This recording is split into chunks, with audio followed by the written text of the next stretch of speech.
I think I'll do a video response to the comments on this cult video. I think.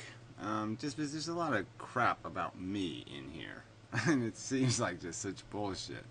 So let's remember the context. 90% of Kent and Natavid's videos were quotes from David Benatar, I think. Or arguments made in Benatar's book. Now, I made anti-natalism videos before I even heard the word anti-natalism or David Benatar or Schopenhauer. Benatar never consulted me before he wrote his book. His book was written 5 years ago. So yeah, it predates my first YouTube video, but again, it's quite obvious from the video progression that I had no clue he even existed. So these are independently reached philosophical conclusions that are mostly compatible. He didn't emphasize animals. He did mention it in his book. But I think that biological argument is a strong one. He didn't talk about evolution and all the rest of that much either, and I think those are the strong arguments for antinatalism. So we reach the same conclusion. We reach it based on different observations. His focusing on the asymmetry, which is a perfectly reasonable argument. It's an observable fact of your life that your desire to be here is just that, your desire. It doesn't serve a purpose. The non-existents are completely unmissable.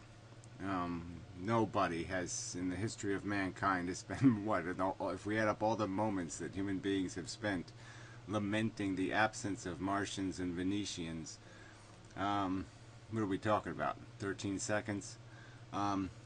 No substantial amount of human concern has ever been expressed because of the absence of those lives that would have been desirous and wanting to live.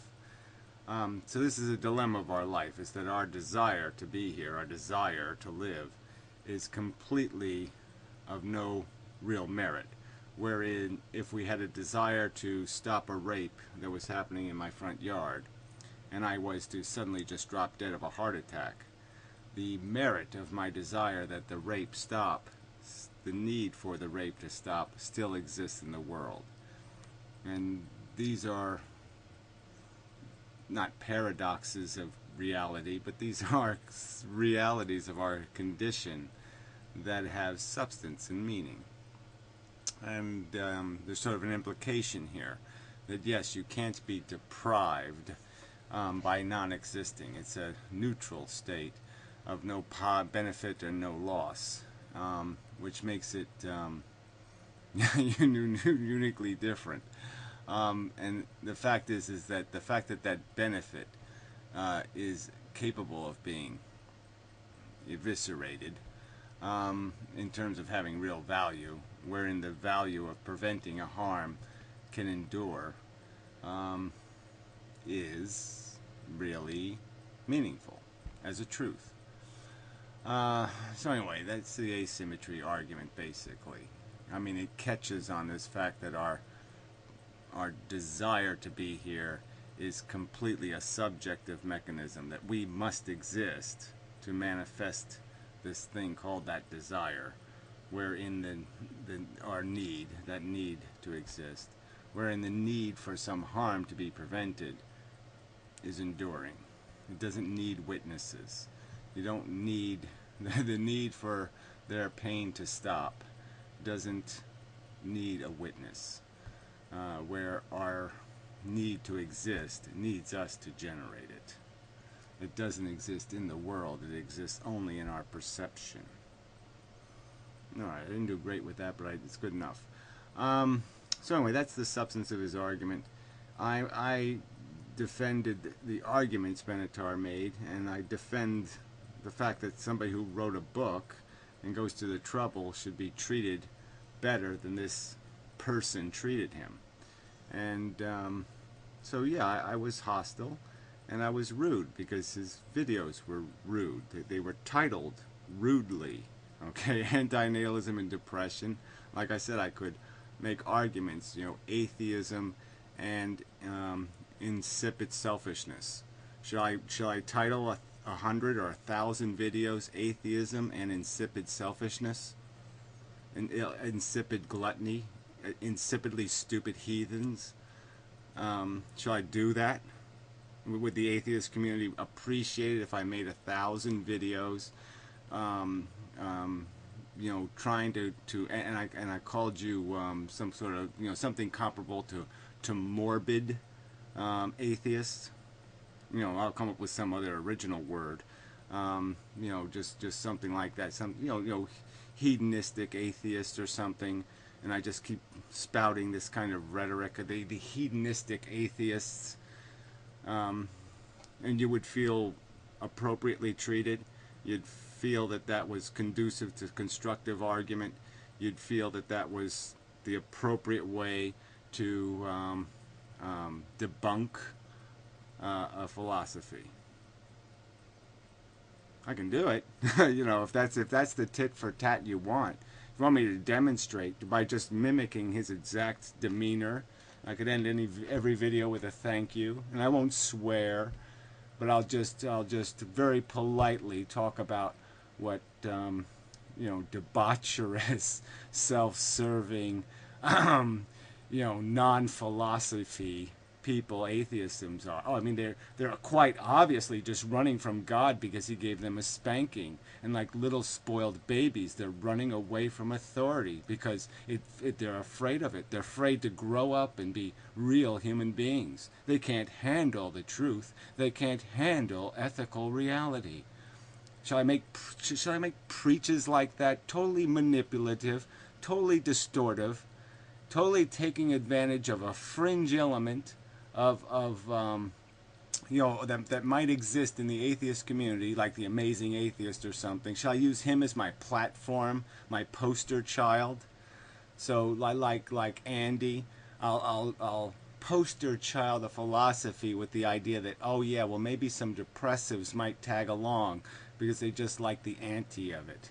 They just like the fact that it says, yeah, life sucks, but they don't really understand why life sucks. They just know personally it sucks, and so they follow along. And so because that's possible, we're going to label the whole philosophy just some guy whistling for depressives. Right? And so nobody's supposed to find that offensive or obnoxious. And you're saying if I made atheism videos like that, using the Amazing Atheist and an example of atheism, if I did that none of you atheists would be at all offended, that none of you intellectuals would find that a disgusting way to portray atheism. That's not what you would see in that. You wouldn't see those giant steps backwards in terms of destroying any kind of rational conversation about honoring intellectualism or honoring the truth or honoring the integrity of Darwin. If I treated Darwin like this guy treated Benatar, would you appreciate that? If I ripped Darwin, I could rip Darwin a new asshole, just like even Conference Report did. I could talk about Darwin's opinions regarding women and reproduction and different things like that. He said some pretty ignorant and stupid things. Shall I highlight those? Shall I give those attention and say, well, we got to be a little skeptical of this guy, even though the philosophy was basically enumerated by his grandfather anyway? Even though the idea of evolution had occurred to many thousands of other philosophers, yeah, we'll just use Darwin as the poster child, turn him into a neurotic elitist to slander the philosophy. And then all you people will show up and say, great job, Gary. Way to go. That was so cool. Is that what you're going to do? Yeah, I mean, do you promise that's what you're going to do? You're going to reward me with all kinds of accolades because I didn't say you fucking bastard, right? Because I didn't say something like that, and I said thank you at the end of the video. I can slander the fuck out of atheists. Is that the argument? You love slander as long as it's polite? So will you hypocrites show up? Will you please? Just so you're not hypocrites and applaud me? Is that the guarantee I'll get from you? I mean, you people are such a joke. You're so transparent. So let's get to what you've actually done in these videos, arguing against antinatalism. You have argued that harm doesn't exist because the people being harmed die, and therefore the harm ends, and therefore it's all okay. So we could have, like, we could have a throwaway Holocaust Day, couldn't we? Fire up the rebuilt gas chambers over there, and gas a few million people every month just for the fun of it. Because it's only gonna last a day, right? It'll just be Holocaust Day. And, we can be all stoic about it. Like, some people could dress up all morbid and have a little flag and say, oh, what a sad, sad day. And then, some people could have, like, little parades and stuff and say, isn't it cool? Isn't the smoke beautiful? Beauty in the universe. It's just an insipidly silly argument, right? But no, you've all applauded. Why? Because somehow you think this is a counter-argument to antinatalism. Harm doesn't exist. Suffering is subjective. Now, that's argued by Rosebushy in this very video. And one minute he says it's subjective, and the next minute he says, don't force me to get into that dichotomy of objective and subjective. Yet he says there's no pure objectivity. Was there impure objectivity? I mean, what the hell does that mean? It's just so silly. I mean, really, do we really have to argue? And then they bring up a guy who nails, apparently there's some guy who nails his penis to a plank. Well, I bet he does it his own special way, because I guess it's probably a pierced penis. But let's even say he did it, right? There's no way he does it. There's no way he's going to let somebody else decide where to drive those nails in. And if somebody else did decide where to drive those nails in, there's no way he's not going to sit there and suffer. So again, we're just playing games again. Because people pop pimples and endure a little bit of pain for the gain of getting rid of the other pain, that somehow pain is okay. It's subjectively okay because people pop pimples, and it's not fun to pop a pimple, but it's only fun after it's done. So therefore, pain doesn't exist either. It has no meaning that we can declare. I can't declare it as a truth that pain sucks, even though our whole biology is built out of this idea that you avoid it.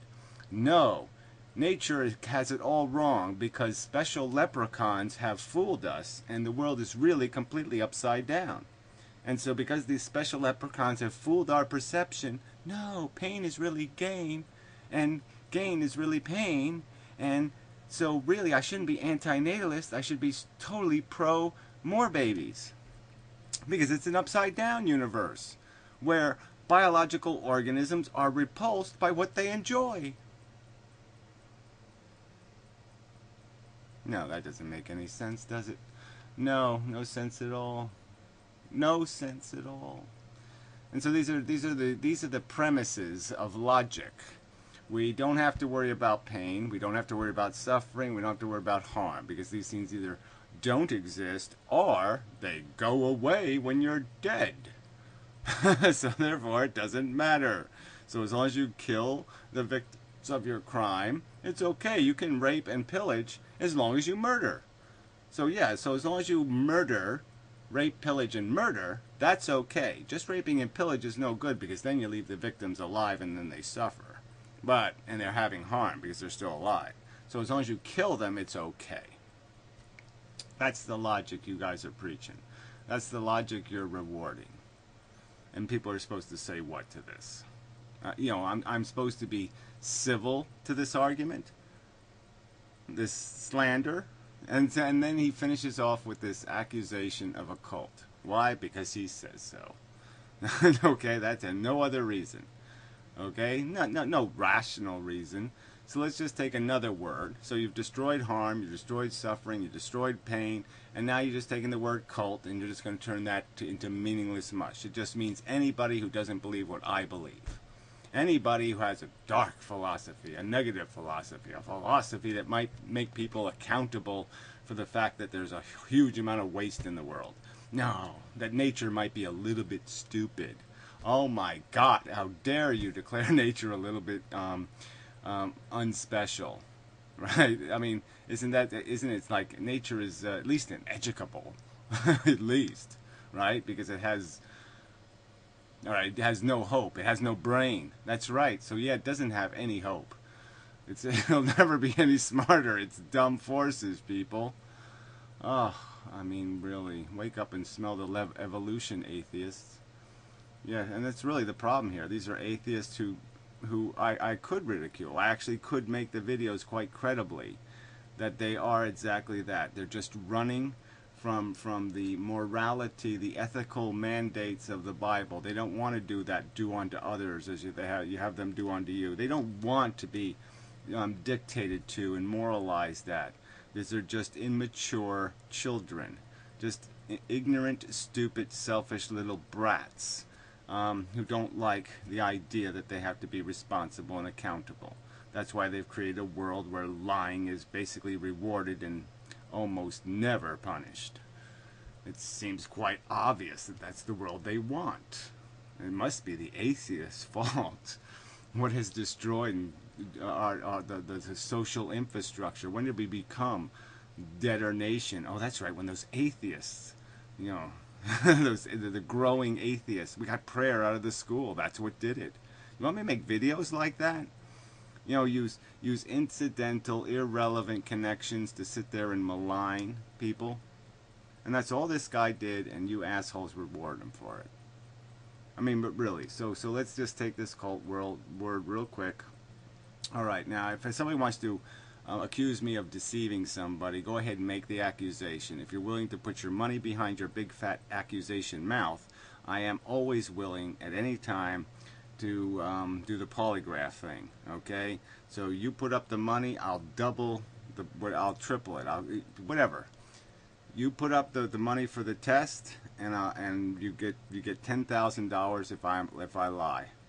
All right, there's no lies in this philosophy, and it's quite obvious. The people who have espoused it are people of very high integrity. Which reminds me, I should mention the Mark Twain thing. Yeah, the only reason why Mark Twain later in his life he did do the, I'll have to Google it or something, but there is a few quotes in there about the better never to have been thing. You know, he sort of quite clearly implied that if he had to do it over again, he wouldn't do it. But yeah, whether it was an anti-natalist or not is a whole other subject. But you can't go based on whether somebody had kids or not and all that kind of stuff. Quite obviously, there's anti-natalists, strong anti-natalists who have had kids. They just didn't really, you know, you have kids when you're young and stupid. But anyway, you know, happens. You know, there's people who would say I'd rather not have reproduced. They might not say I'd rather not have been, but they will say I'd rather not have had kids. It was a mistake. I wasn't ready for it, and I didn't do it right, and I regret doing it. So that's out there as a real phenomenon. So anyway, but what you know, we know cults are always essentially sham religions. I mean, there's very few cults that are actually real in the sense that they're usually some guy who wants to get laid or wants to get money, and he takes advantage of a bunch of few, they're usually few in number, of gullible people into a philosophy. Very rarely is any kind of cult philosophy arrived at independently by numerous different people in different locations in the world at the same time. Cult philosophies are usually quite bizarre and eccentric and usually have something to do with the leader being some kind of god or something. So, you know, this is just, like I said, the only reason you can use this word this way is to slander people. That's all it is. You want to call it something else, go ahead and try, but it's quite obvious. And if I use these tactics against the atheist community, if I use the same tactics he's using against anti-natalism as a philosophy, against atheism as a philosophy, you would find it as disgusting as the worst of the religious tactics. It would be as the worst of the apologists. It would be the category this rhetoric would fall into. All right, and if you have any fairness in your frickin' lousy, crappy, shitty brains, and you did a fair analysis, you'd realize that's exactly what you've applauded here. Are tactics that are lower than the worst of religious apologists in terms of distortion and perversion and just grotesque ad hominem attack. I mean, it really is just grotesque. So anyway, so let's read some of this shit. Spot on. We've been calling it a cult for 3 years. Ha ha ha ha ha. A lowly apprentice. Yeah, whatever. Maybe a case of at least I'm not them. Whatever that means. It's ironic I find dealing with morbids so cheering, but there you are. Okay. So, dealing with morbids. So again, so this is how so we should do this to atheists. We'll just call them hedonids. How's that? Hedonids. So I'll just tell the religious people, yeah, pick up rhetoric like this. Do this kind of stuff. So call them like hedonids, debaucheroids, greedonoids, pervertoids, yeah, call them pervertoids, or pervertibids, yeah, pervertites, yeah, because, yeah, atheists are pervert all over the fucking place. They all know child molesters, for Christ's sakes. It's a known fact. They all are. I mean, quite obviously. It's only the Satans. They're Satan disguised as ministers, right? They're not real ministers. They never believed in God, so they're obviously satanic atheists that molest children in the church. It's obvious. Fuck, you people are so dumb. Yes, maybe. What is intelligence anyway? Entertainment is his most important role, in my opinion. That and providing some people with a purpose in life. Ironic, yes, whatever. Square-facey thing. In my opinion, intelligent people are more susceptible to recruitment. Ironic, no, question mark. Yeah, no, idiotic, no, would be the thing. No, it's not ironic, it's idiotic. That's an idiotic statement. So in this guy's opinion, intelligent people are more susceptible to recruitment. I mean, as a logical theory, as a theory, how could you apply logic to that? How does that make any sense whatsoever? You measure the IQ of the average recruitment into anything, whether it be the military or any cult that's ever existed. They're freaking imbeciles. All right, Jim Jones, the followers were fucking imbeciles. I mean, they were actual imbeciles, like a high amount of actual people who were declared imbecile in school. All right, I mean, they were really dumb people. And you can go with every single cult. I mean, what are you talking? You got IQs well under 100 here, so this is insipid to make statements like this with no data points, no nothing. Just it's my opinion that intelligent people are suckers. I mean, amazing.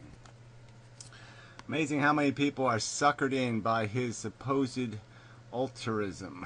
But yeah, he cares, all right, about something. So this is this twit for Uranus. So they always got to make more than one comment. Just fluff it up. But again, why is it, so 90% of this guy's videos were about Benatar, and now you're talking about me. This is the cult of Benatar I thought you were talking about. How come you respond to Benatar, you quote Benatar, whole paragraphs of Benatar you quote, and yet when you're going to call it a cult, it's about me? Strange. A cult it is. Well, there we have proof. We have the whatever it is, right? The 14-letter sentence, well, the 12-letter sentence. Thank you. Yeah, of course, those 12-letter sentences always prove a lot of things. Asshole. It sort of says it all, too, doesn't it? Yeah, it sort of says it all. Asshole. Yeah, that sort of says it all. He'll get over it. Maybe not today or tomorrow, but he'll get over it. Oh, so this was somebody making a crack about Gary's going to be all upset. Yeah, well, here, LOL. Oh, I could literally hear Gary's teeth grinding and hair ripping out from this video. Oh, please. I mean, you know, there's been 100 of these stupid videos. You think this stupid video is going to bother me? No, the whole thing makes me, is just sickening. Okay, that this is what intellectuals waste their time on. That this is what they applaud. This kind of argumentation they'll applaud. Harm doesn't exist because people die and then it's over. Yeah, okay. Brilliant. I mean, it's just such a brilliant theory. The theory of it all doesn't matter because it'll all be in the past someday, and that means it never happened. Great. I mean, man, that sure gets us all out of jail, doesn't it? Jesus Christ. Might you mean Gnostic faith? Well, whatever. I don't know what this is. Interesting, but not having children because that meaning God's redemption will come earlier, or whether wacko reason or whatever is, to me, not really antinatalism. Or maybe it is. I don't know. Thanks for the info. Well, whatever. A waste of time. Oh, this idiot knowledge guy is always full of shit. So I'm not going to bother with this. We'll do Rosebush. He's much funnier. Alright, so yeah, this is Rose. We got into this whole argument about suffering, and then he basically had to flip-flop because he got caught. So we'll just read this one. Suffering doesn't exist, divorced from sufferers, as an independent quality that can be totaled up. Suffering doesn't exist, divorced from sufferers. Well, duh. As an independent quality that can be totaled up. I don't even know what that means. Sorry, yeah, no, that didn't even go anywhere. Tip. Don't copy and paste from another person's comments. YouTube automatically flags it as spam. Whatever about that. So, it's not suffering. So, it's not that suffering is unreal, it's immeasurable, and you cannot make valid arguments on the basis of pretending you can look at the totality of suffering on some such notion. Well, it's not even required to be totaled for David Benatar's asymmetry, but we certainly do know the extremes. Once again, we can have a ton of throw-in-your-face thought experiments where I just say to you, how many of your pleasurable life experiences, okay, would, if you had to, if the deal was, a 6-year-old kid has to go through 2 years of chemotherapy. Now, the deal is that's what's going to be the price of you having your pleasures. Are you still going to buy your pleasures at that 6-year-old's imposition? I mean, I think those simple questions reveal how trivial and superficial our pleasures actually are, that we would forsake all of them, in some cases, very quickly, to preserve the comfort, or at least the non-suffering, of the people we care about, and even people we don't care about. We would sacrifice our pleasures to spare them the harms they endure. Now, you want to say this isn't a real philosophical concept? You want to say this isn't a real thing, a real dilemma for the human psychology to deal with? The fact that this is probably true, that if I actually put this to most people on planet Earth, and I said to them, your child will die this slow, hard, painful way for you to have your pleasures of your existence, that the parents wouldn't in a minute say, no, I don't want to do that. So rationally, that's the equation, okay? As a practical fact, because we're rolling this in dice, because we're rolling this in a matter of probabilistic outcomes, where luck is involved, there's no directness, okay? Just like the casinos reap huge profits and all these people think they're winners, right? How many people have you met who said they win at Las Vegas? Or lottery players who say, oh yeah, I've won a lot of times and I've won more than I've lost. And yet we see the bags of money, all right, flying out of these institutions. So we know that their testimony can't mean anything to the reality. So again, this is the dilemma we have. You want to say this isn't a real philosophical, problematic, hard to, damn it. This is a problem to be dealt with. And how do you deal with it? Oh, suffering doesn't exist. I mean, just quite amazing. What we can, however, dismiss is a philosophy that bases its conclusions on nebulous notions. So here we go, nebulous notions, right? Like evolution, like the fact that we're only here because a molecule replicated for the sake of replication over and over and over. Just a mechanical process. It happened. Nobody wanted it. Nothing wanted it. Just over and over and over and over and over. And that it did it in an arena where there are no rules. A gladiator war with no rules, no civility, no anything. Okay? Whatever wins, wins. Period. End of sentence. We can see the legacy manifestations of that in this preposterous nationalism and in racism and in this nepotism that has completely corrosively destroyed civility and any kind of any hope of real social progress. And you're going to argue that these are nebulous notions. But anyway, here, let's go further. Such as the amount of suffering in reality or other such bullshit. So here we go. Yeah, this is Rosebushy again. So here we go. Just negate the fact that we know the suffering exists. We know that's the commodity that goes into this engine of life. That's the payment for it. That's the gasoline, the negative, the thing we have to pay out, all right, to get what the engine's producing. And we know the production is this silly thing where you hold a little flag in your hand and you rah for your home team. We know these silly, eccentric ways we gain our pleasure. And some people become so psychotic in the sense that they can't be satisfied that, even to get the simplest natural releases of gratification, they have to go to foreign countries and dangle themselves from shower curtains.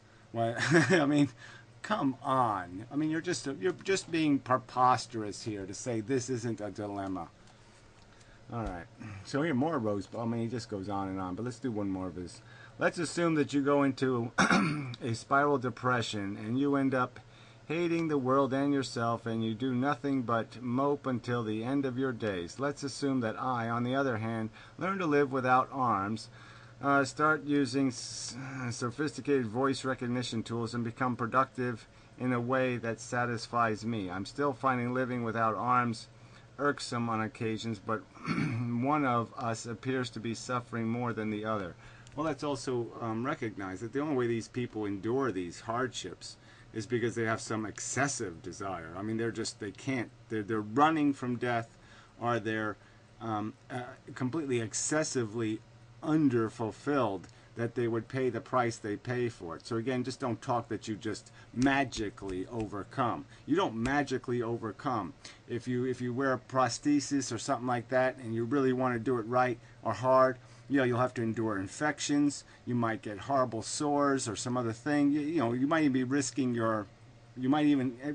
being terminally destroyed by your effort to compensate for your absences. So it won't be fun. It will be like mountain climbing. You might lose a few toes in the process. Now, we can understand that you have to have one crazy-ass desire if you're willing to give up some of your appendages for it. So again, this has to do with people's obsessive behavior. This has to do with, lemmings, okay? Psychotic lemmings, okay? They don't deliberately kill themselves. They go psychotic. They desire the run. They want to get away so fast. They're running from a kind of death so hard, okay, that they'll compromise themselves. They'll compromise their own interests because they're just so obsessed. So again, you don't understand anything about human psychology or animal psychology. Well, obviously you don't understand animal psychology because you eat them, you crazy bastard. So anyway, I don't want to get into a whole just reading rosebushy comments, but they really are preposterously ignorant. All right, let's just one more. The guy does feel pain. He enjoys it, though. Here we go. See, there's the thing. He's enjoying it, though. No, that's not what. See, you don't even understand sadomasochism. They don't enjoy the pain. They enjoy the release of a pain they already are experiencing. So it's like they already have a toothache, and it's like they jab things into it to try to release the toothache. So the pain hurts, the added pain hurts, but they think it'll freeze something. Like if an arrow, you're shot with an arrow, it would hurt. and it's going to hurt more to pull the arrow out or to smash it all the way through. But you know that if you do that, okay, you'll be free of it. All right, so that's the again here, this guy just knows nothing about psychology. And yet he talks like this pontificating, arrogant jackass. Doesn't subtract from anything from those who do. Of course not. I will repeat that I never said it does, and I'll repeat that personally experiencing suffering is very real to the person experiencing it. Well, again, that's all that matters here, buddy. Okay, is that it's an experience, right? It's an experience. It doesn't go away. Doesn't do any of this stuff. It's an experience. It's like you hit the number on the cash register, okay, and it goes ding, a bell goes off because there's something been registered, and it's accounted on a strip, and so it doesn't just go away. It's an experience. It's got to be accounted for. You just cannot add up the grand total. Well, you're saying that you can't add up. Yeah, subjectively, even intellectually, it's very hard for us to add up the grand total. But as I said, we have clear indications of these value matrices. And if we just do a little bit of deductive work, a little bit of research, we can find out relative values. And again, like I stated, is if I had to gain my gratification at somebody else's expense, if to make my dessert you had to pull the bread off the plate of a hungry child, so to make my dessert you had to pull a piece of bread off their plate to make my dessert, I would say no, I don't want the dessert. That's a truth. That's an honest statement. I think most people would concede that's the truth. But that is relative. It's a good metaphor for the circumstance we exist in. Okay? To have your joy riding, to have your pleasure cruising, you will create monsters that won't find it pleasurable. They'll get car sick or boat sick or something else, and they'll be horribly miserable. And that's the price of your joy ride. And it's just a joy ride. Because again, let's get back to the truth of this thing, which is that you don't need to do any of this stuff for any other reason than you need it. The need is in you. It isn't in the world. It isn't as a fact of reality. It only exists because you create it. Your existence creates all that need. You're just really, really not very smart. For example, nor can one make any objective statements about suffering on the basis of whole philosophy on it. Well, you can't make any objective statements about suffering. So you can't say objectively that all sentient organisms basically function through evolution to find certain sensations repulsive, and they will avoid them with aggressive physical maneuvers because they find them to be discomforting. That's not an objective statement. That's not a truth of our biology. It's not a truth of the reality of the world, that these are decidedly aversive experiences. That's not an objective truth. Then I think if you agree that that's not a truth we can say with authority, that it's beyond a reasonable doubt, has integrity, then I think you're intellectually dishonest and manipulating the truth to serve your own convoluted and weak philosophical notions. All right, let's do another one for the hell of it. Would you really say? Okay, that's a quote. Don't put words in my mouth. I didn't try to force me. Don't try to force me into objective-subjective dichotomy. So here's a guy who basically said there's no such thing as pure objectivity.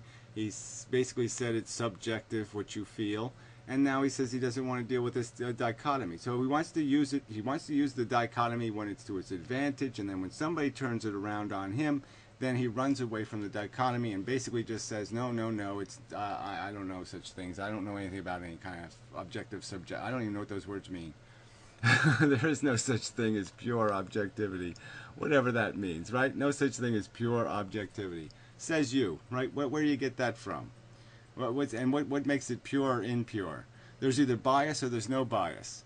And if you're saying there's the bias of not believing in the possibility of leprechauns, you're saying that's a bias, that leprechauns have converted evolution upside down and organisms are really running away from things that are fun. I don't think that's reasonable. So it's pure to the only standard we ever have, which is reasonable doubt. And so yeah, it's pure to that standard. Nor will I tolerate you trying to make it sound like I'm trivializing personal experience. Well, God damn it! I mean, could anybody please? Could one of you people call him on this crap? He has made hundreds, thousands perhaps, of comments trivializing personal experience, telling people to go kill themselves, I mean, it's just grotesque, gratuitous insults to suffering, and yet he'll sit there and say he's not trivializing. Oh, please. The term just subjective is what you projected onto what I said. No, I'm sorry. That's exactly what you said. Try again? No, he won't have to try again. He can just quote you. So we'll read the previous comment. I wasn't talking about the pain. I was talking about suffering. So here we go again. They make these distinctions between these different kinds of things, and whether you call it painful or unpleasant, tormenting. I mean, it doesn't matter. We know what suffering is basically made out of, and it's made out of some sort of obnoxious sensation, variable to time. When I touch the hot iron, I feel pain. Well, you don't feel it instantly. This pain leads me to withdraw my hand very quickly. Well, like I said, it's, you withdraw your hand based on a reflexive reaction before pain is even acknowledged. Thus, terminating the pain and preventing harm. No, if your finger is burned, the harm will take place maybe even like an hour later when your finger begins to blister and it becomes hypersensitive. Suffering is your subjective experience of pain. Well, whatever. No, suffering, we're claiming, is something you define as any sentient creature experiencing protracted pain. There's lots of definitions of suffering, but yes, the length of the time and the intensity of the obnoxiousness of the experience is how suffering is qualified, and it happens. Okay, this idea that it's just a subjective experience, well, of course it happens inside an individual, but it's an objectively diagnosable syndrome. We can see it happening, it's happening, we can identify it, we can label it. It's not, I'm not subjectively making it up, my bias isn't making me see what isn't there. We can define and describe what suffering is as an experience. It's an experience, it happens, it's not something illusionary. Oh, damn. There is, by the way, no such thing as objectivity. We said the same thing again. Not in any present sense. Not in the purest sense of the word. Well, again, what is the purest sense of the word? You mean all knowledge? Yeah, that's right. We don't have all knowledge. And we can't be free of all presumptive bias. So we do have some biases that are presumptive that aren't purely proven.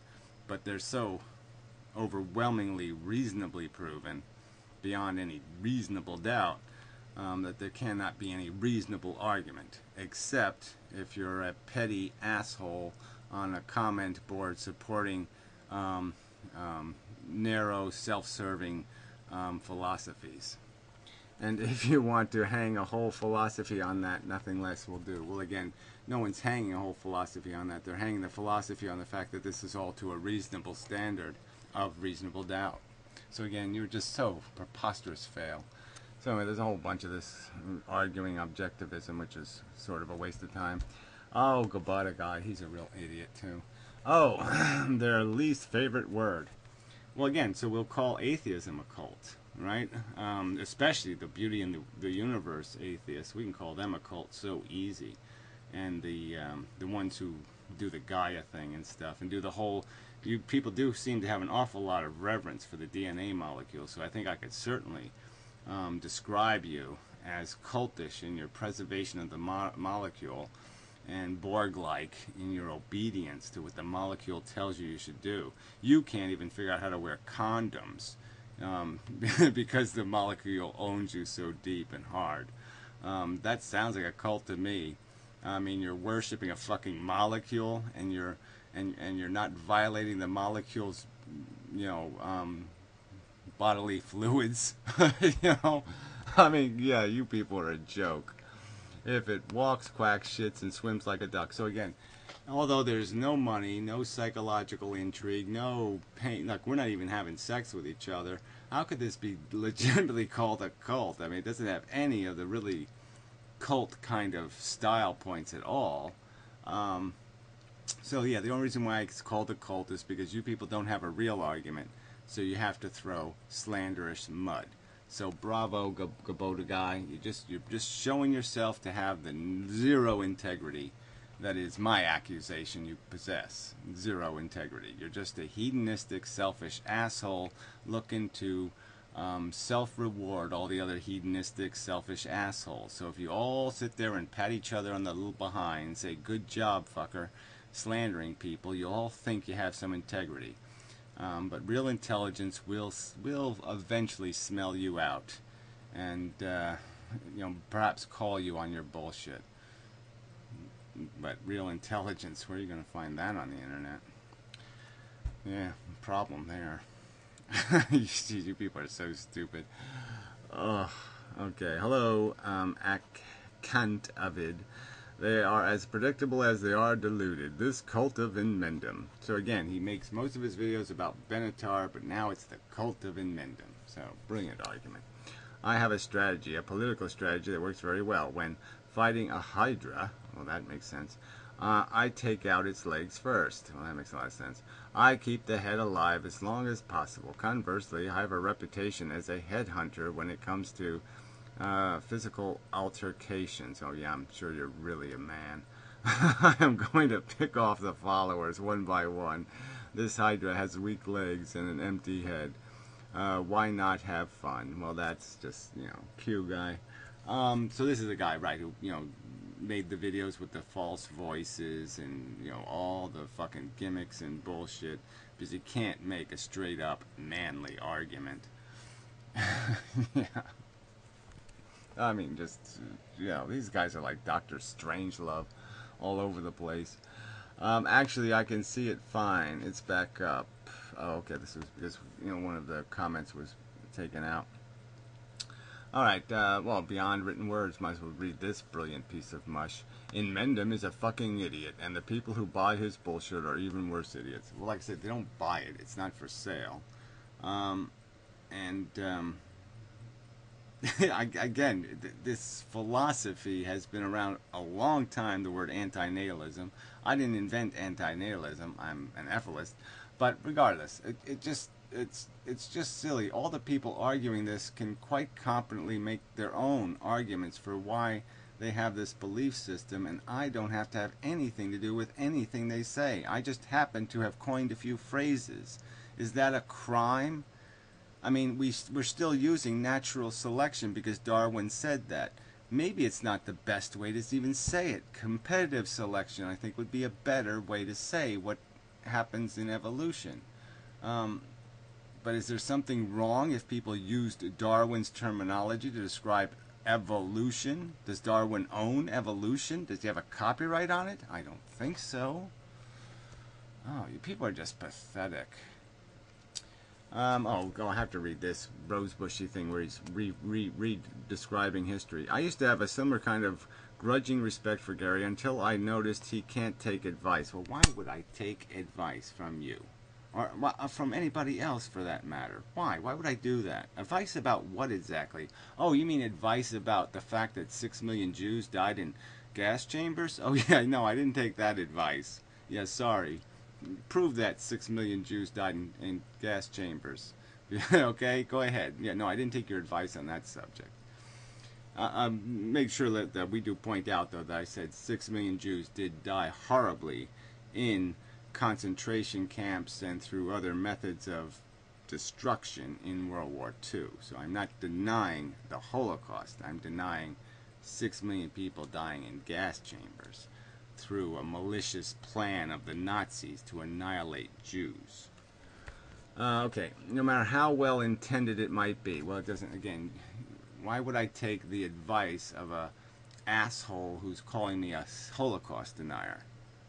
Yeah, I don't think so, asshole. That's not exactly what I call advice, asshole. I call that an unwarranted disgusting accusation. If the advice is don't do this, you will just end up hurting yourself. Well, again, whatever. What are you talking about, you lunatic? You wouldn't even have any conversation on YouTube if it wasn't for me. So let's understand the history here. You know, Rosebush came along after me, and I was already pretty well established. And I had conversations with him in videos. I was the one that gave him a voice on YouTube, okay? He was a nothing and a nobody, except I made reply videos to him. And then he decided, when this whole Holocaust bullshit happened, to you know, stick it to Gary. And that was the end of our relationship. I mean, I'd already found him to be kind of batshit crazy. But let's understand, too, he did like a 12-part series proving free will does exist, except you can't prove it does. Yeah, go research it. He did it. So anyway, but much more importantly, Gary works exclusively on common sense. Well, whatever that means. What does that mean? I work exclusively on common sense, when about 90% of what I'm talking about, the average human doesn't commonly even understand or have knowledge of. Yes, but my logic is commonly understood. I use common language. I do that. I don't use little special code words. Common sense is a slut that lets itself be abused by anyone who thinks they have a point to prove. Well, whatever that's a nice little cliche, but it really doesn't mean anything, does it? I mean, what common sense are you arguing with? Huh? I mean, are you going to say like common beliefs? Well, maybe that's troublesome. But common sense? No. I mean, common sense is, you know, if you pour the water down a hill, it'll pour down the hill. Logic is a mule. Treat it with respect and it moves the world for you. Well, again, logic is a mule. So somehow, again, this is like logic should be working for you. No, it should be the other way around. You should be a slave to logic. Okay, logic isn't a mule. Logic should own you. Abuse it and it will kick you in the nuts. Well, again, this isn't an argument. This is just silly talk. It's baby talk. All right. So the Dr. Dissent guy was basically defending me, you know, in that left-handed kind of way, which, you know, I appreciate that he was making the argument. And then Skid Row Radio had a ton of shit with, you know, just about the whole idea that it's not a cult and all that kind of crap. So there's just miles and miles of that. Oh, there's To Be Serious. Well, let's do that one just for fun. Gary does not throw poo and walk away. Well, let's understand that 98% of all my videos are exactly like this. I'm just making an argument. And then when somebody says something disgusting, insulting, grotesquely offensive to my character, or the character of the argument I'm making, I will respond with, back it up, asshole, or fuck you, bastard, because it's just a grotesque accusation that has no fucking substance. And so, yeah, when you call somebody, when you imply their beliefs have been corrupted by emotionalism or some other accusation to attack integrity, and you do it with no facts, you just make the accusation, somebody should respond to that hostilely. They shouldn't find that tolerable. But anyway, you are absolutely right. He throws poo and then he gets on Stickam and rants for 7 hours to make sure the poo sticks. So now her argument is that somehow I've had a 7-hour conversation about her. Well, guess what? That's never happened. I don't spend my time in Stickam just going on and on and on about what a big asshole such and such is. So you can't prove that accusation at all. All right? They're taped. They're there. Quote them. Go find the extensive, raggy comments being made in Stickam about people. And go listen to those conversations and see who puts an end to them. See who always says, well, enough of this bullshit. Let's talk about something real.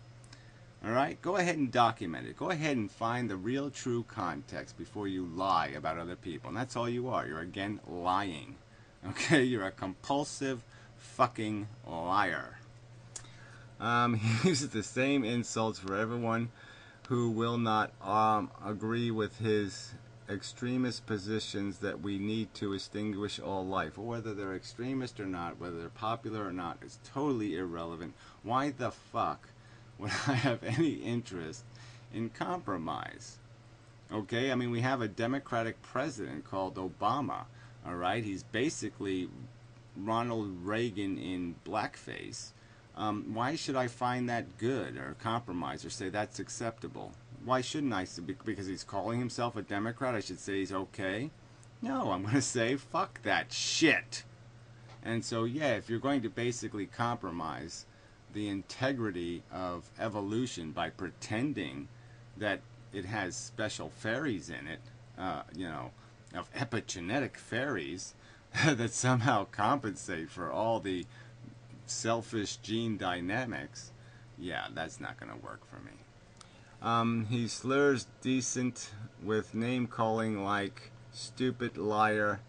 Well, the truth is you people are ignorant, and the truth is you are liars. I mean, the accusation of cult is nothing better than a lie. I mean, if you can't admit that that's just a lie because there's no evidence of cult, but you shouldn't even be able to say the word liar. I mean, you've been caught in direct lies. You got into an argument about the Holocaust and lied about your grandfather being a Jew.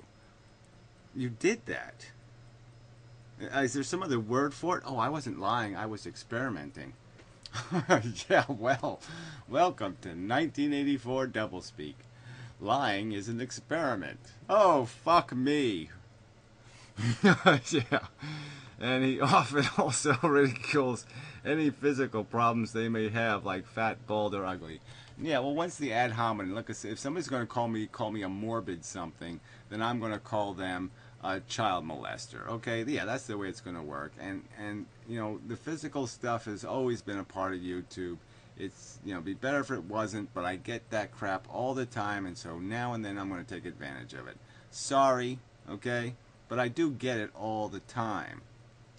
You know, so this is just bullshit. You know, you got to be able to take a little. That's a little bit of the heat in the kitchen thing. If you can't take a little of that shit, then you're just in the wrong kitchen.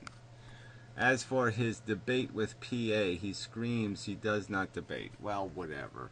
You can go look at the comments on those debate videos. Most people weren't concerned that anybody was over talking somebody else or somebody wasn't getting a fair chance or any of that kind of crap. They were good conversations. They only got heated when they had to, and I just think it's just idiotic for you to sit there and say they weren't a good example of taking full advantage of this medium. I mean, if you really don't think that me and Professor Anton did a good job of exploring these philosophies and ideas in those debates that we had, then I you know, what happened after those or what happens in other YouTube videos may be not too good. I'm just saying, in those conversations themselves, I think they were fair, they were quick, they were concise, they were on point, they were good conversations, and here you are, wasting time maligning some of the best videos on YouTube in terms of using this medium for conversational argumentation. I mean, really, it was a very good example of this thing working, and here you are dumping and insulting it, ridiculing it, complaining about it. Can you see how preposterous you have become? I mean, really. It's just so bad. Have fun, culty, culty, culty, cult. That's how he ends, you know, conversation with Skid Row. It was just to throw in a few more cult words. Yeah, I love wasting people's time so they have to defend themselves against my silly accusations. Yeah, that's how I love to spend my day. So I'll spend my day this, like I said, I pointed out how easy it is to do. I'll just keep associating him with child molester. He looks like one, right? I mean, come on, doesn't he look just like one? I mean, really, if you had a picture in your head of child molester, I mean, isn't this the guy? I mean, come on, he fits it to a T. He's great looking child molester, and with his mustache is a little bit, you know, cut on the edges, so you could almost turn him into like a Hitler-esque child molester. So yeah, you could cover lots of cards. You know, you could throw the Goodwin card. You could throw a ton of cards at this guy. Well, I mean, come on, this is just such fucking bullshit. I mean, you people are just pathetic. Pathetic. You're fucking pathetic. So anyway, Rolling on the floor laughing. Great cult ponage. Yeah, he called him a cult. Yeah, what a great argument. Holy shit, you sure got him with that one. Oh, fuck. It's just amazing. But anyway, this is enough. Enough of a video. So till next time. Yeah, what's this Machine Ghost guy? He keeps saying this stupid debate inmendham, go, go, go. Like, you know, what are we going to debate, really? The non-existence of harm, the invisibility of suffering, the insidiousness of leprechauns who turn the world upside down. I mean, we're not going to debate anything real, like abiogenesis, the function of evolution, the psychology of the human organism. Those aren't the things we're going to be debating. We're going to be debating crap like, well, when was the last time you beat your wife? I mean, that's all this guy does. He makes preposterous accusations, and you're stuck sitting here wasting your time defending yourself against the preposterous accusation. I mean, this is cliche high school internet behavior. I mean, it's just, yeah, make the preposterous accusation and force the other guy to waste his time unraveling the bullshit. I mean, yeah, that's a great debate. Fun, fun, fun for no one. What's the difference between being morbid and sympathetic? Yeah, go ahead. See how long it takes you to figure out how you're going to argue that. How are you going to argue that distinction? What's the difference between morbid and sympathetic? Oh, I think all those sympathetic people are morbid. Oh, and it's just, there's no doubt about it. You know, just the morbid or sympathetic. Yeah, oh, it just seems like those two things are definitely tied together. How are you going to unravel that? You can't escape it. If you're sympathetic, you're a morbid motherfucker. Yeah. How are you going to, you can't unstick that accusation. It's as obvious as homosexuals are child molesters. It's obvious. And atheists are gluttonous, ignorant, hedonistic bastards who shove gerbils up their ass. It's obvious. I'm sure that guy who got fucked by the horse to death, I'm sure he was an atheist. I mean, it's obvious, right? Oh, God. I mean, gee, you people are so stupid.